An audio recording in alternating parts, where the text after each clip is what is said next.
is a directed conveyance of stormwater. So this is also an outfall. It does not have to be a catch basin with a pipe.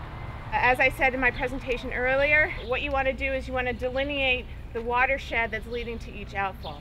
So in this case, to use this as an example, this has a pretty small watershed. You're talking about maybe the crest of the bridge comes around in this parking area, maybe to the beginning of that garage bay, and then sweeps around. So you're going to have automotive concerns. You're going to have metals and oil and grease and those sorts of things. But for the most part, these are not the dirty vehicles.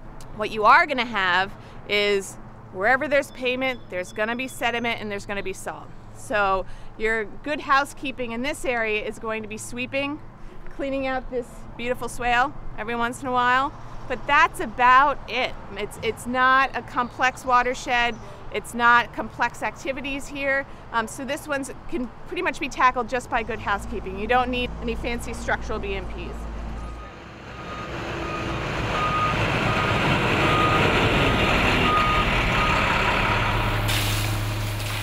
Right in here is the facility's wash bay. And not everybody has a wash bay. EPA would love that you did. Wash bay is just so you collect the water, you can deal with it, you don't let the muddy mess go where it may. That said, you do not need a wash bay. If you don't have a wash bay, I highly recommend you find a gravel area, something that percolates, or a grassed area that doesn't connect to an MS4 to your stormwater system or to a receiving water. So if you have a wash bay, fantastic. If you can get the money for a wash bay, great. If not, do whatever you can to make sure that dirty water is not getting into your stormwater system or into the receiving water. In this area, as a critique of what they might need to do if I was doing kind of an inspection, there's a lot of sediment sitting around on the pavement. They could use a good sweeping around here. They keep their trash and their recycling inside. This is great. This is the first time I've seen it inside in, I think, all of my facilities. It's usually a great big bin outside. They don't have to worry about covering their trash and recycling because it's already covered. If yours is outside, make sure that it has a lid and make sure it's closed when you're not using it. And make sure it has a plug in the bottom so you're not discharging dumpster juice all over your pavement. Okay? So trash is a big thing. They noted in the permit you have to make sure it's covered. You know, make sure your outward appearance, your first impression is a good one so they don't go looking for problems.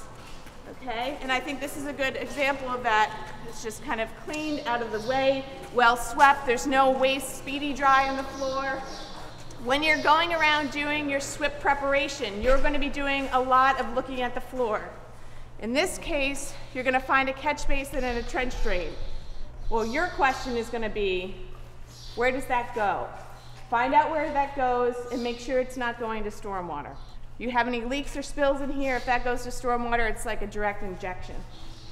This is the facility's oil storage. This is not their active use oil. This is kind of their backup stock to refill things. What you'll see is that most of the full barrels are kept to the back of the garage, so it's less of a tipping hazard. You know, the forklift isn't coming in and oopsie daisying a full barrel of oil onto the ground and then out to the pavement and a big mess. The active use backup oil is on spill containment pallets. They're not expensive. Barrels should be on spill containment. It's just an easy BMP to put into place. Here, everything appears to be labeled. There's a small container here. You see that it's labeled. Mystery containers are a big no-no. Make sure you know what you have where you have it so you know how to deal with it. If you have empty barrels, get rid of them. Out with the trash. Because if the regulator comes, they're going to wonder what's in it, what was in it, is it empty, is it not, did it have oils and greases on the outside, are they now in the stormwater? Just get rid of your empty barrels. So things like this where you have kind of small containers that are sitting haphazardly, I'd love to have that kind of better organized, put on a spill pallet. You know, they're not large containers, so they're not a big risk, but again, it's that clean foyer effect. Just keep things neat and there'll be less to look at. Okay, we're now moving to their active maintenance bays. So in that SWIP map, you're going to be noting all of this, where you're doing what. So you have a lot of oil storage here, as you would expect to have in a maintenance bay. parts washers, things like that. You have to know what the pollutants of concerns are and how you're going to control them. In this case, I like that this garage has a bit of a lip. I wish it was a universal lip, just to keep things from running out of the garage bays, because as you can see, what you're standing over is a catch basin. These catch basins are not on their mapping, so I don't know where they go. You're not giving yourself very much time to contain a spill when you have a catch basin that could be leading to a receiving water right outside a maintenance garage bay. So you really want to make sure you have good controls in place so that you don't end up injecting oils and other hazardous waste into your receiving water. I was told when I was here before that these are antiques. Their active oil storage are in these overhead tanks.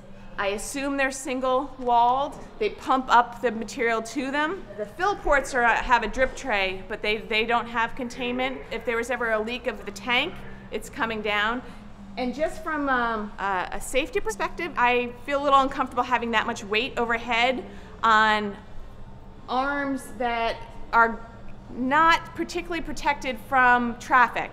You know, this is a small passenger truck, but they're going to be pulling in large vehicles. May have plows, may have other sorts of fancy stuff on them.